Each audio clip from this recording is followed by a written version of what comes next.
kind of started The Orchid Thief? For the people who haven't read it yet or haven't yet heard about it, what was the story behind it?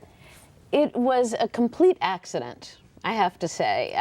I remember at some point while I was working on the book saying, if you had asked me, would I be walking through a swamp in South Florida looking for wild orchids, I would have said, you're crazy. What happened was I was flying home from a vacation. I'd run out of things to read. I was rustling around in the seat pocket, which, you know, normally you don't want to go in there very far.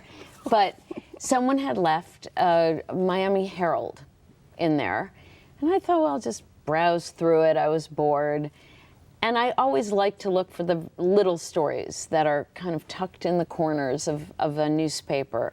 And I saw this headline, local nurseryman arrested with rare orchids. And I thought, well, that's a weird story. I think I'll read that. And it described this arrest that had just taken place. Now, to give you an idea of how naive I was and how ignorant I was of orchids at the time, I thought, I didn't know orchids grew wild. I didn't know you could find orchids in South Florida. And also, more significantly, I thought, why would you steal orchids out of a swamp? Why wouldn't you just go to Home Depot and buy them?